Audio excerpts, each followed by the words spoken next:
오늘 고린도후서 끝까지 봉독했는데 한번 끝까지 말씀을 함께 나누기를 바랍니다. 자, 고린도후서 10장부터 이 고린도후서가 8장, 9장에 우리가 앞에서 살펴본 대로 특별하게 헌금에 대해서 언급을 했습니다. 물론 이 헌금은 우리가 매주일 예배를 드리면서 드리는 그런 헌금은 아니고 특별 지정 헌금하고 같은 것이었습니다. 예루살렘에 기근이 들었으니까 사도 바울이 마게도냐에 있는 교회들도 예루살렘 기근을 위해서 헌금을 드렸다. 그런데 보니까 1년 전부터 고린도 교회 교인들도 예루살렘 교인들을 위하여서 헌금을 준비하고 있었다. 이제 그렇게 말하면서 그 헌금에 대하여서 원리, 원칙, 헌금 드리는 자의 태도 그런 얘기를 했습니다. 그리고 난 다음에 10장부터는 굉장히 이 사도 바울의 개인적인 내용이 들어가 있는 그런 편지였습니다. 물론 이 고린도후서, 고린도전서, 고린도후서는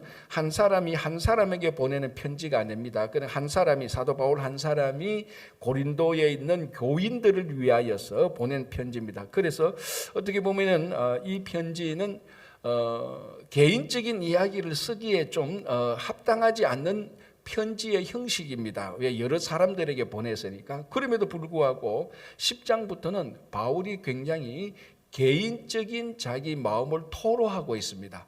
어떻게 보면은 이거 교회가 읽는 편지인데 이런 개인적인 얘기를 하기는 좀 합당하지 않나라는 이런 기분이 들 정도로 개인적인 내용을 막 얘기했습니다. 자, 그 내용들이 뭔가 하면은 일괄적으로 나온 게 뭐냐면은 고린도 교회 교인들 가운데 일부 몇 사람입니다. 일부. 그리고 이 사람들도 고린도 교회에서 신앙생활을 했던 사람들이 아니고 외부에서 들어온 사람들. 아마 이 사람들도 어떻게 보면은 복음 전도자의 사명을 감당했던 사람들 겁니다. 이리저리 다니면서 어떻게 보면 순회 설교자, 사도 바울은 뭐 선교사의 사명이지만 이 사람들은 순회 설교사로서 고린도 교회에 있었던 그런 사람들, 그리고 이런 사람들의 영향을 받은 일부 몇 사람들, 이 사람들이 계속해서 사도 바울을 공격했고 비방했습니다. 이제 거기에 대해서 바울이 10장부터 13장까지는 거기에 대해서 자기 자신을 변호하는 내용이었습니다. 이게 어제 아래도 계속 말씀드렸지만 왜 바울이 그렇게 바울이 자기 자신을 변호하는 말이 우리말로 하면 자랑한다 이런 말로 되는데, 바울이 자기 자신을 자랑해서 다른 사람들보다 더 뛰어난 더 좋은 사도라는 것을 드러내는 사람은 아니지 않았습니까? 그럼에도 불구하고 바울이 부득불하게, 심지어는 무익할 수도 있겠지만은 부득불하게 내가 이 말을 해야 되겠다라고 했던 내용들이 10장부터 13장까지 좀 내용이 많죠. 그 긴 내용에 걸쳐서 부득불하게 자기 자신에 대해서 얘기를 할 수밖에 없다라고 말을 하면서 그 이익은 뭐냐면은 자기의 억울함을 해소해서 나는 깨끗한 사람이라는 것을 드러내기 위한 것이라기보다는, 이것이 해결되지 않는다면은 고린도 교회와 그 교인들의 신앙이 득이 되지 않다고 사도 바울이 확신했기 때문입니다. 자, 왜냐하면은 바울은 고린도 교회를 개척했고 고린도 교회의 영적 아버지였습니다. 이미 앞에서도 나온 것처럼 내가 너희를 자녀를 권하는 것처럼 너희들에게 명령할 수도 있지만 그러나 너희들에게 잘 권한다, 이런 것들을 봐서 바울은 고린도 교회에 대한 애정이 굉장히 많은 사람입니다. 그런데 보니까 바울을 비방하는 내용들이 교인들한테 점점 막 퍼져가니까 바울이 볼 때는 자기가 억울하고 자기가 속상하는 건 그렇다 손 치더라도 그거야 뭐 내가 감당하지, 예수님도 십자가에서 그런 것을 다 감당했는데 하면서 감당할 수는 있지만, 가만히 보니까 그걸로 인해서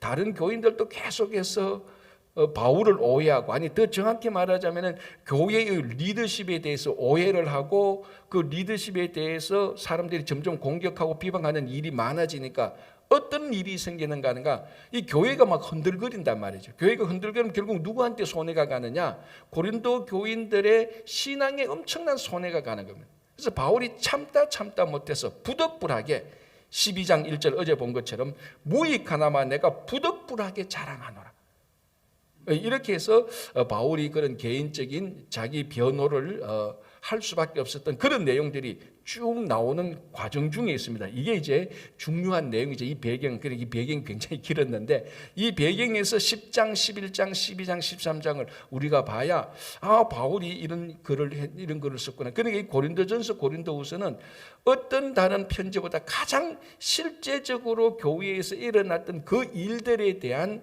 바울의 편지입니다. 그래서 교회가 어렵고 교회가 힘들 때에 많은 목회자들이 그 리더들이 고린도전서 후서를 보면서 그 당시에 고린도에 이런 문제가 있었는데 그게 오늘날 우리에게도 이런 같은 류의 문제가 생겼는데 하나님께서는 사도 바울을 통하여서 어떻게 말씀을 하셨는가, 그걸 우리가 배울 수 있는 실제적인 교회의 문제 해결을 위해서 배울 수 있는 아주 좋은 성경책이 바로 고린도전서와 고린도후서입니다. 이제 우리가 막바지에 이제 도달했는데요. 자, 오늘 12장 14절 보겠습니다. 이렇게 되어 있습니다. 보라, 내가 이제 세 번째 너희에게 가기를 준비하였으나. 그리고 바울은 첫 번째 교회를, 고린도 교회를 개척했고, 그리고 난 다음에 두 번째 방문을 했었더랬습니다. 이제 세 번째 사도 바울이 방문을 하려고 합니다.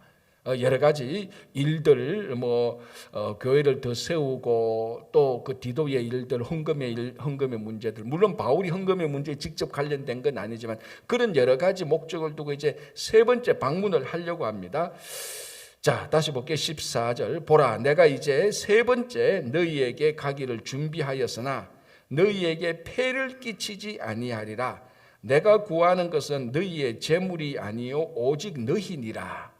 자, 바울이 세 번째 방문 전에 이 고린도후서를 썼던 이유는 세 번째 방문을 미리 준비하기 위하여서 썼던 그런 목적도 포함되는 겁니다. 자, 내가 세 번째 너희를 방문하려고 하는데 하면서 첫 번째 말하는 게 뭔가 하면은 내가 너희에게 폐를 끼치지 아니하고 내가 구하는 것은 너희의 재물이 아니 오직 너희라. 재물, 재정 문제를 얘기하고 있습니다. 자, 앞에서도 보았다시피 바울의 비방자들이, 바울의 대적자들이 바울을 공격했던 몇 가지 이슈가 있었는데 바울의 사도권 문제도 있었고요. 또 하나 문제가 뭐냐면은 이 고린도 교회는 특이하게 재정 문제와 자꾸 바울이 얽혀버렸습니다. 자, 이게 사실은 바울은 왜 이게 얽혀버렸는가 하면 아까 말씀드린 것처럼 1년 전에 예루살렘 교회의 기근이 들어서 그 고린도 교회가 1년 전부터 헌금을 준비했고, 그리고 준비한 이 헌금을 이제 어떻게 해야 됩니까? 예루살렘으로 옮겨야 되잖아요. 누군가 전달해야 되지 않습니까? 요즘에야 어카운트로 자동 이체하면은 은행에서 은행으로 다 옮겨서 아무 문제가 없지만 이때는 누군가가 고린도 교회에 가서 그 헌금을 받아서 예루살렘 교회에 가서 전달을 해야 되는 겁니다. 자, 그래서 바울이 누구를 보냈습니까? 디도를 보냈지 않습니까? 디도를 보내면서도 디도 혼자 재정을 옮기면은 오해를 받겠다 해서 아주 신실한 두 명의 형제들을 같이 보냈습니다.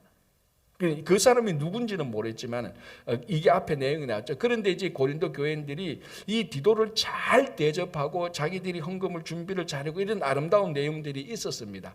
자, 그러는 가운데서 이제 이렇게 아주 은혜롭게 잘 진행되고 있음에도 불구하고 일부 비방자들, 아까 계속해서 했던 비방자들은 또 이걸 가지고 또 이제 흠집을 내기 시작했던 것입니다. 그걸 바울이 다 들었죠. 그래서 바울이 내가 세 번째 너희를 방문하는데 너희들에게 어떤 재물을 요구하려고 가는 게 아니라 이거 제일 먼저 얘기합니다. 왜? 그와 관련해서 이야기가 있다는 것을 알고 있었기 때문에. 그래서 바울이 세 번째 너희를 방문하는 것은 너희들에게 어떤 폐를 끼치려고 하는 게 아니다. 자, 바울이 고린도에 있었을 때도 바울이 재정적으로 궁핍했었습니다. 고린도 교회를 개척한 바울이지만 고린도 교회에 있었을 때 궁핍한 이유는 고린도 교회가 사도 바울을 재정적으로 지원을 안 했습니다. 물론 바울이 안 받겠다고 말했습니다. 바울이 그래서 마게도냐에 있는 교회로부터 지원을 받고 또 신실한 형제들부터 지원을 받아서 바울이 고린도에서 선교 활동, 목회 활동을 했습니다. 그만큼 아주 투명하게 깨끗하게 했는데도 불구하고 그 예루살렘 헌금에 대한 문제, 그 문제를 바울이 권면을 했지 않습니까? 야, 지금 예루살렘에 기근이 있는데 고린도 교회 너희들도 이 헌금에 동참했으면 좋겠다. 마게도냐 교인들이 그렇게 참 잘했다. 그래서 고린도 교인들이 1년 전부터 준비를 했었습니다. 그리고 디도를 보냈습니다. 그러니까 바울의 대적자들이 가만히 생각하기에는 이 헌금과 관련해서 전부 다 그 배후에 바울이 있다. 이제 이렇게 소문을 내는 겁니다. 우리한테 헌금을 해라 그랬고, 야 디도를 보냈구나. 디도가 누구냐? 바울 편이 아니냐? 이게 험을 하려고 비방을 하려고 하면은 논리적으로 맞아 떨어진다는 거예요. 바울이 그 얘기를 듣고 이번에 또 방문을 하려고 하는데, 야 또 이 문제가 또 얽힐 수 있겠구나. 그래서 내가 너희들에게 가는 목적은 어떤 폐를 끼치려고 하는 것이 아니고, 그리고 내가 너희들에게 구하는 것은 재물이 아니다. 분명히 말하는 재물이 아니다. 너희 자신이다. 내가 세 번째 방문을 하는 것은 이번에 헌금 문제하고는 일체 관련 없다. 그냥 여러분들을 방문해서 여러분들이 신앙을 세우려고 한다. 왜? 지금 비방자들이 교회를 막 흔들고 있으니까 이 가만히 놔뒀다가는 교회가 깨어질 염려도 있고, 그러면 결국 고린도 교회 교인들이 결국은 신앙으로 다 무너지니까 이제 그런 문제 때문에 방문을 한다. 자, 19절 보시기 바랍니다. 이렇게 되어 있습니다. 여기 목적이 나오죠. 너희는 이때까지 우리가 자기 변명을 하는 줄로 생각하는구나. 우리는 그리스도 안에서 하나님 앞에서 말하노라. 사랑하는 자들아, 이 모든 것은 너희의 덕을 세우기 위함이라. 바울이 방문을 하고, 심지어는 이 모든 것이니까 너희들이 예루살렘을 위해서 구제 헌금을 하는 것, 그리고 바울이 내가 디도를 보내는 것, 이렇게 편지를 보내는 이 모든 것의 목적은 내 억울함을 호소해서 내가 사람들 앞에서 무죄다, 그걸 법정에서 증명하는 것처럼 증명하려는 것이 내 목적이 아니고, 좀 더 우리 해석하면 좋다, 나는 여러분들이 말하는 것처럼 그걸 오해받아도 좋다. 그러나 한 가지, 여러분들이 고린도 교회 교인들, 여러분들의 신앙의 덕은 계속해서 성장해야 되지 않느냐. 자, 어제도 우리가 말한 것처럼 11장 28절 보시기 바랍니다. 이 외의 일은 고사하고 아직도 날마다 내 속에 눌리는 일이 있으니 곧 모든 교회를 위하여 염려하는 것이라. 요 앞에 어제 말씀드린 것처럼 사도 바울이 죽을 고생을 했어요. 난 죽을 고생이 아니고 사실은 죽는 고생을 했죠. 죽을 때까지 매도 맞았으니까. 그럼에도 불구하고 그 모든 고난보다 내 마음을 짓누르는 게 있다. 이 상상할 수 없는 고난보다 내 마음을 짓누르는 게 있는데, 그게 뭐냐면 교회를 위한 생각이라는 거죠. 그리고 이렇게 지금 계속해서 좀 길게 얘기하는 이유도 뭐냐면 너희들이 덕을 세우기 위함이지, 나 개인의 영달을 위하거나 내가 어떻게 억울함을 모면하고자 하는 그런 것은 아니다. 그래서 이 모든 것은 너희의 덕을 세우기 위함이다. 그래서 내가 방문하는 목적은 너희들의 폐를 끼치거나 재물을 위한 것이 아니고 너희 자신이다 라고 이렇게 14절에 얘기를 하는 겁니다. 자, 다시 볼게요. 14절. 보라, 내가 이제 세 번째 너희에게 가기를 준비하였으나 너희에게 폐를 끼치지 아니하리라. 내가 구하는 것은 너희의 재물이 아니요 오직 너희니라. 어린아이가 부모를 위하여 재물을 저축하는 것이 아니요 부모가 어린아이를 위하여 하느니라. 자, 바울과 고린도 교회의 관계 아닙니까? 바울이 영적 아버지니까 내가 너희를 방문하는데 재물을 너희들한테 얻으려고 하느냐? 그렇지 않지 않냐? 야, 어린아이가 무슨 부모에게 재물을 주냐? 오히려 준다면 부모가 어린아이에게 재물을 주지. 이제 그렇게 말하면서 일체 그런 걱정 안 해도 된다.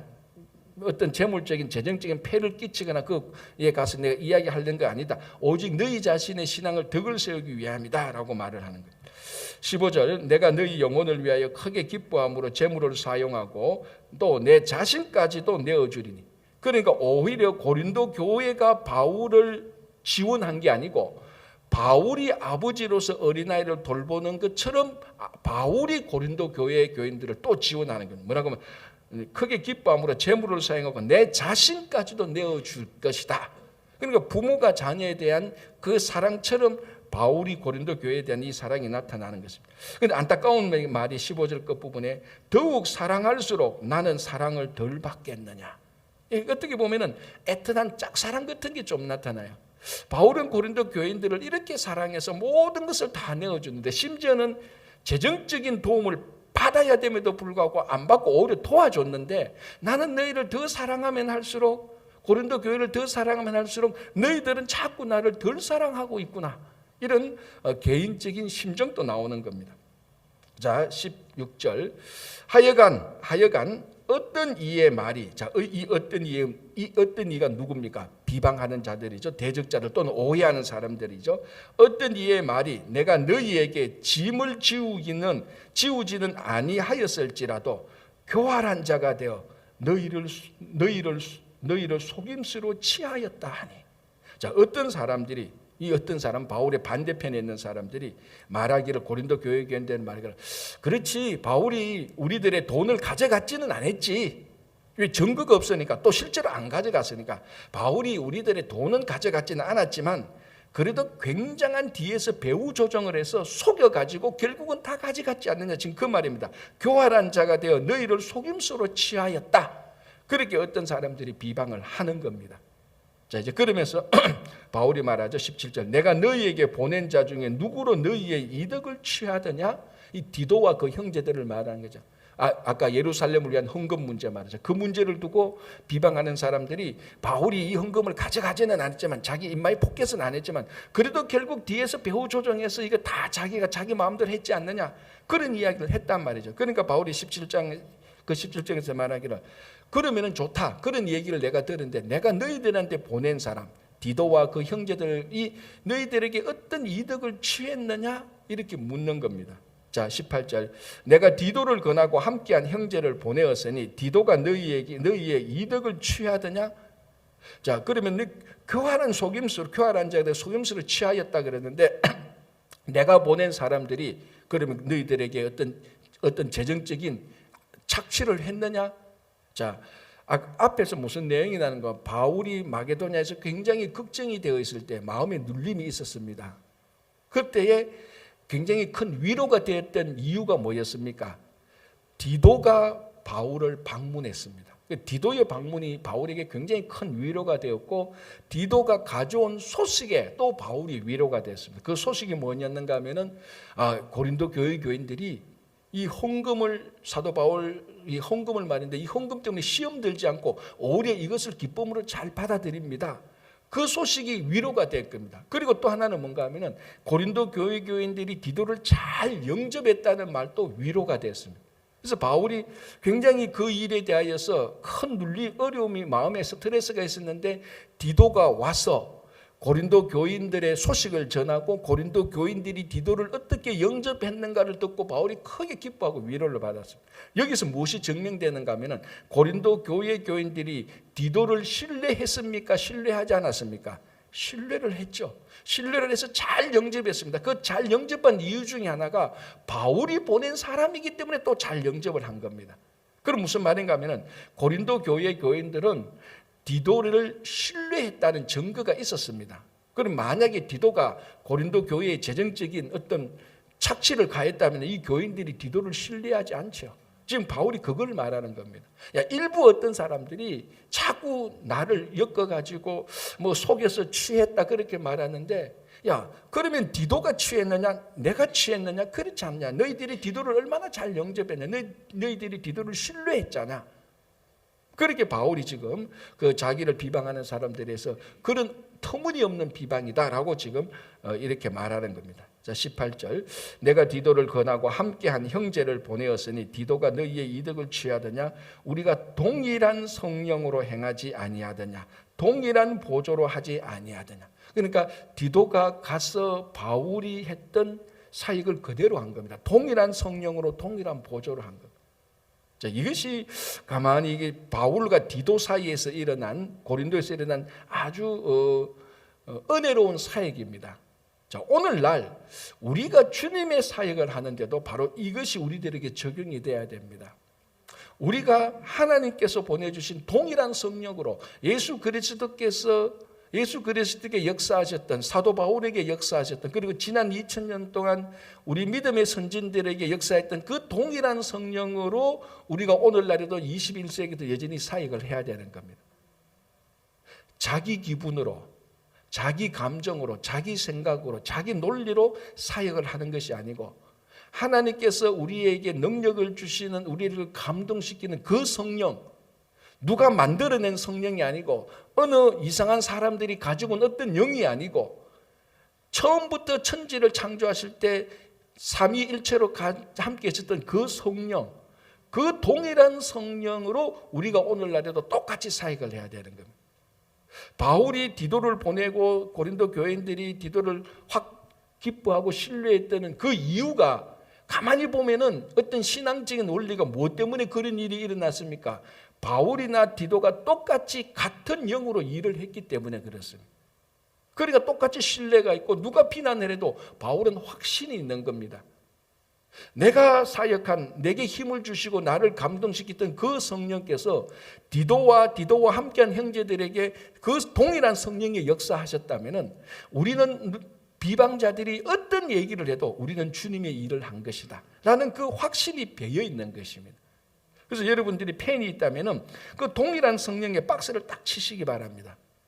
예수님께서 사역하신 그 성령, 예레미야가 이사야가 사역한 이사야에게 능력을 주셨던 그 성령, 사도 바울과 베드로와 우리 믿음의 선지자들에게 주셨던 그 성령으로 오늘날 우리가 사역을 해야 되는 겁니다. 그리고 갈렙과 옆에 내 생각, 내 감정, 내 기쁨, 내 논리 X 다 해놓으시기 바랍니다. 그게 좋은 여러분들의 성경 주석이에요. 이 동일한 성령으로 행하지 않느냐, 바울이 굉장히 확신을 하는 겁니다. 오늘날 우리에게도 바로 그 삼위일체 동일한 성령께서 우리가 주님의 일을 감당하는 여러분들이 되시기를 바랍니다. 자, 19절. 너희는 이때까지 우리가 자기 변명을 하는 줄로 생각하는구나. 자, 바울이 이렇게 해도 또 비방자들은 비꼬듯이 자기 변명하고 있어. 이런 걸 또 바울이 알고 얘기하는 거다. 우리가 우리 변명하려고 이렇게 하는 거냐? 아니다. 아까 말씀드린 것처럼 이 모든 것은 여러분들의 덕을 세우기 위함이다라는 것이. 그렇죠? 자, 20절. 내가 갈 때 너희를 내가 원하는 것과 보지 못하고 또 내가 너희에게 너희가 원하지 않는 것과 같이 보일까 두려워하며 또 다툼과 시기와 분냄과 당 짓는 것과 비방과 수군거림과 거만함과 혼란이 있을까 두려워하고. 이게 무슨가 하면은 바울이 세 번째 방문을 두고 인간적으로 염려되는 게 있습니다. 왜? 고린도 교회가 하도 문제가 많았지 않습니까? 계속 문제가 많은데 내가 이번에 세 번째 방문했을 때 그 문제가 하나도 진전되지 않고 계속 당파, 음란, 우상 숭배 문제 이런 것들이 그대로 있다면, 이제 여기서 말하는 거죠. 다툼, 시기, 분냄, 당 짓는 것, 비방, 수군거림, 거만함, 혼란. 그 고린도 교회 앞에서 우리가 처음에 살펴봤던 그 내용들 아닙니까? 그게 아직도 그대로 있다면 사도 바울이 굉장히 실망하기도 하고 화를 내게 되겠죠. 그러면 바울이 자기가 원하지 보고 싶지 않았던 그 모습을 또 보게 될까? 그게 걱정된다는 겁니다. 사도로서. 그리고 또 걱정이 뭔가 하면, 그렇다면 바울이 그걸 위해서 또 책망을 하고 고쳐야 될 것 아닙니까? 그럼 그 고치는 가운데서 고린도 교인들이 바울에게 우리 부드러운 마음, 따뜻한 마음, 우리를 위로하는 그런 바울을 원했는데, 이번 세 번째 방문에서는 그런 일이 일어나기를 원했는데 아직까지 여전히 그 문제가 있다면 바울이 또 그걸 위해서 책망하고 고치라 이렇게 하는 모습이, 고린도 교인들은 그런 모습은 안 보고 싶은데 어쩔 수 없이 또 그런 모습이 나타나야 되지 않느냐, 그걸 굉장히 염려하고 있습니다. 야, 내가 갈 때 문제가 있어가지고 내가 원하지 않는 모습, 또 너희들이 내게 원하지 않는 모습, 그런 일이 있을까? 사실 인간적으로 걱정이 된다, 두려움이 있다라는 것입니다. 21절. 또 내가 다시 갈 때 내 하나님이 나를 너희 앞에서 낮추실까 두려워하고 또 내가 전에 죄를 지은 여러 사람의 그 행한 바 더러움과 음란과 호색함을 회개하지 아니함 때문에 슬퍼할까 두려워하노라. 같은 문제죠. 야, 그때 내가 고린도 교회에서 있었잖아. 누구냐 하면은 그 아버지의 아내를 범했던 그런 사람들, 내가 다 책망해서 너희들 그거 다 고치고 그런 사람들 교회에서 쫓아내고, 그래서 교회를 거룩하게 만들으라고 내가 얘기를 했는데, 고린도 전서에서 그런 얘기 나왔단 말이죠. 그런데 그게 아직까지 남아 있었고 회개하지 않는다면은 내가 얼마나 걱정할 것이냐. 그렇다면 걱정만 할 게 아니고 그 사람들 또 교회에서 교회를 막 분당하고 교회를 혼란시키고 부수려고 하는 사람들, 내가 가서 또 그 사람들을 또 용서하지 않고 책망해야 되는데, 그런 일을 나도 하고 싶지 않다. 바울도 하고 싶지 않다. 그럼에도 불구하고 교회를 지키기 위해서는 그런 일을 해야 될까 걱정이 된다라는, 이 바울의 교회를 위한 마음이 나타나는 겁니다. 그죠? 자, 13장 보겠습니다. 계속해서 내가 이제 세 번째 너희에게 가리니, 세 번째 방문이죠. 두세 증인의 입으로 말마다 확정하느니라. 내가 이미 말하였거니와 지금 떠나 있으나 두 번째 대면하였을 때와 같이 전에 죄 지은 자들과 그 남은 모든 사람에게 미리 말하노니 내가 다시 가면 용서하지 아니하리라.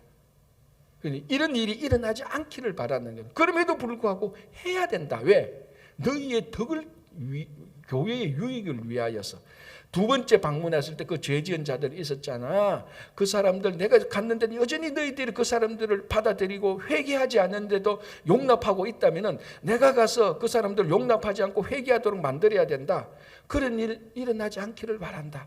미리 얘기를 하는 겁니다. 자, 5절을 보겠습니다. 5절. 이제 3절, 4절은 바울의 약함과 그리스도의 약함이 이제 동일함을 말하는 것이고 5절 너희는 믿음 안에 있는가 너희 자신을 시험하고 너희 자신을 확정하라. 자, 이게 원래 이 말 자체도 우리가 늘 점검해야 됩니다. 전후 맥락 다 띄고도 이 말 늘 사도 바울이 말했던 우리가 믿음 안에 있는가 그리고 내가 그리스도 안에 있는가 늘 우리가 우리 자신을 확정해야 되는 겁니다. 그죠? 그거는 뭐 우리 믿음을 매일매일 검증하고 잘못됐으면 고쳐야 되는데, 자, 이 원래 사도 바울이 했던 말은 뭔가 하면은 이제 내가 너희들에게 세 번째 방문하는데 정말 너희들에게 원하는 말은 너희가 너희 자신을 보고 너희가 믿음 안에 있는가 너희 자신을 검증하라. 이 말 속에는 무슨 의미가 들어가 있습니까?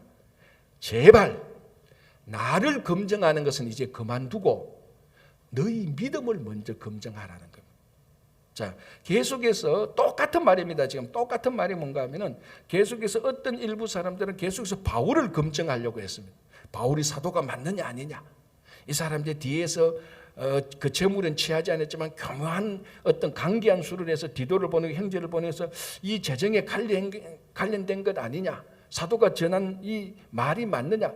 지금까지 계속해서 고린도 교회의 어떤 사람들은 계속해서 바울을 검증하려고 했습니다.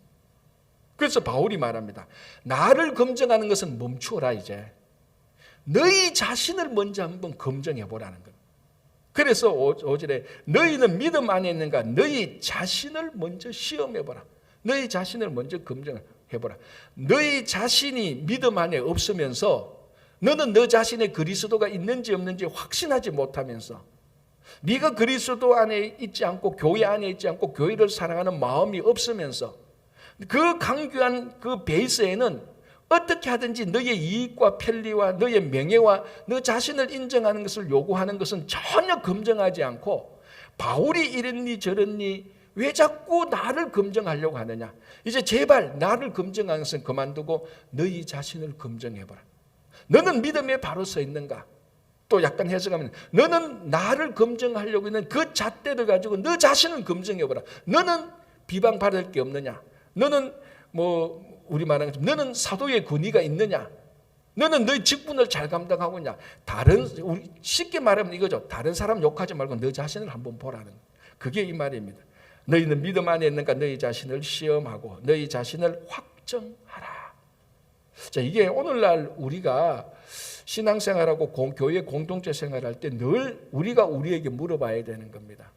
다른 사람을 비난하고 수군대기 전에 우리는 거기에 그 잣대를 내게 갖다 댔을 때 나는 거기에 얼마나 자신이 있는가 확정할 수 있는가. 아, 우리 김 집사, 이 집사, 제례가 안 되는데 뭐 우리 이런 석이 뭐 보통 합니다. 그거 하기 전에 그 잣대를 내게도 똑같이 한번 대보라는 거예요. 내 자신을 먼저 검증해. 나는 그렇게 올바르게 하고 있는가? 바울이 이제 이 편지를 마무리하면서 13장에서 마무리하면서 그 잣대를 바울에게 계속해서 공격했던 사람들에게 다시 되돌려줍니다. 너희 자신은 한번 해보라.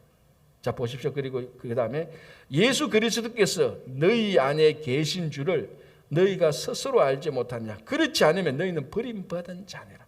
너희 안에 스스로 예수 그리스도가 있는지 확정해보고 너희 자신의 예수 그리스도가 있다면은 정말로 감사한 일이고 그리고 의미가 있는 거예요. 너희 안에 그리스도가 확실히 있다면은 나를 이렇게 비방할 수 있느냐?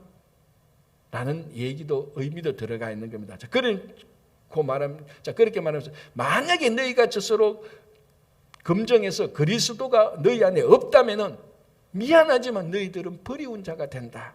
라고 이렇게 바울이 믿음의 확정을 요구하는 것입니다. 자, 그러면서 6절에 우리가 우리가 버림받은 자 되지 아니한 것을 너희가 알기를 내가 바라고 우리가 하나님께서 너희로 악을 조금도 행하지 않게 하시기를 구하노니 이는 우리가 옳은 자임을 나타내고자 함이 아니라. 자 보십시오. 아까 제가 했던 말이 그대로 나타납니다. 이렇게 모든 것은 우리가 옳은 자임을 증명하려는 것이 목표가 아니다. 물론 사도 바울은 다 옳은 자가 맞죠. 그럼에도 불구하고 나는 죄가 없어. 나는 너희들보다 더 좋은 사도야. 더 영적으로 성숙한 사람이야. 그런 말을 하려는 게 목적이 아니고, 자, 그 다음에 6절, 다음에 7절 중간에 오직 우리는 버림받은 자 같을지라도 너희는 선을 행하게 하고자 함이라. 너희는 선을 행하도록 하게 하기 위함이다. 아까도 말한 것처럼 내가 너희를 방문하게 하는 것은 너희 자신이다라고 했는 거하고 똑같은 말이죠. 자, 10절 보겠습니다. 그러므로 내가 떠나 있을 때 이렇게 서는 것은, 자, 지금 멀리 떠나 있자 이렇게 편지를 쓰는 것은 대면할 때에, 이제 세 번째 방문에서 만날 때에 주께서 너희를 넘어뜨리려 하지 않고 세우려 하여 내게 주신 그 권한을 따라 엄하지 않게 하려 함이라. 이 뭔가 무슨 가면은 세 번째 방문했을 때 너희들을 넘어뜨리고 싶은 마음 하나도 없다. 나는 그 권위가 있다. 그 엄중한 권위를 안 쓰고 싶다는 겁니다.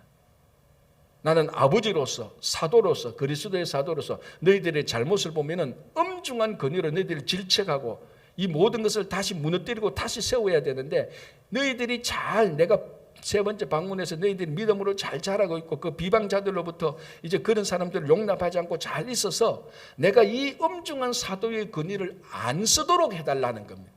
바울이 안타까운 마음이 있는 거죠. 어떻게 보면 사도로서 세 번째 가서 만나서 또 문제 터질까 바울이 조바심을 가지는 겁니다. 이거하고 똑같습니다. 몇 번 죄를 지었던 자녀를 만나는 아버지 마음하고 똑같습니다. 이 자녀를 만났는데 아직까지 딸이 망난이라면 아버지가 어떻게 해야 됩니까? 이 아들의 잘못을 또 고치고, 야 아들아 그래 살면 안 돼, 딸이 그래 살면, 이렇게 말해야 되는데 그런 말을 하다 보면 또 아버지하고 자녀 사이에 또 갈등이 생기고, 이 아버지가 그게 너무 괴로운 거예요. 너무 사랑하니까 너무 괴로운 거예요. 그래서 이런 일이 생기지 않았으면 좋겠다. 내가 이 사도의 권위를 제발 안 썼으면 좋겠다. 아버지가 아버지로서 사랑하는 자녀를 책망 안 하기를 원한다는 그런 마음이 간절하게 들어가 있는 겁니다. 그래서 이 편지를 쓴다라고 말합니다. 자, 11절 마지막으로 말하노니 형제들아 기뻐하라. 온전하게 되며 위로를 받으며 마음을 같이하며 평안할지어다.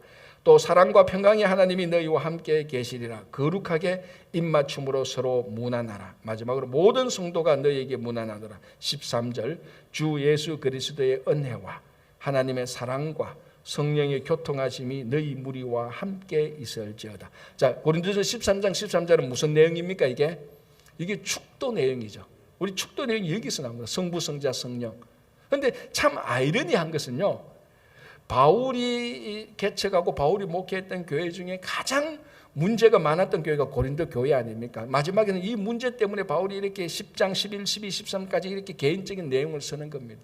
참 아이러니한 것은 가장 문제가 많은 이 고린도 교회에 바울은 가장 은혜롭게, 요즘 지난 2000년 동안 매 예배가 마칠 때마다 거기에 있던 성직자가 했던 그 축도의 원형을 고린도 교회에 하고 있습니다. 주 예수의 은혜와 하나님의 사랑과 성령의 교통하심이 너희 무리와 함께 있기를 간절히 바랍니다.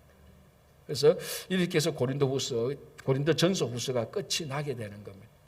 바울이 이제 그 다음에 또 고린도를 방문하게 되는 이런 일들이 남았는데, 이 편지를 통하여서 오늘날 우리가 교회 공동체 생활하는 데 있어서 어려움이 있을 때 다시 바울의 편지로 돌아가서, 주님의 음성으로 돌아가서 우리 자신을 믿음이 있는가 늘 먼저 검증하는 여러분 모두가 되기를 바랍니다. 기도하겠습니다. 하나님 아버지 감사합니다. 사도 바울이 어렵고 힘들었던, 그리고 마음을 많이 주었던, 사랑을 주었던 고린도 교회 교인들에게 주었던 편지를 우리가 보면서 주 예수의 은혜와 하나님 아버지의 사랑과 성령의 교통하심이 고린도 교회 교인들에게 있기를 간절히 바라는 사도의 마음을 보면서, 주님의 마음을 보면서 주님, 우리에게 맡겨주신 사역을 직분을 감당할 때 바울의 마음과 주님의 마음을 가지고 성령의 능력으로, 그 동일한 성령의 능력으로 사역할 수 있도록 도와주시고 힘을 주시고 용기를 주시고 우리 마음을 늘 다잡아 주시기를 원합니다.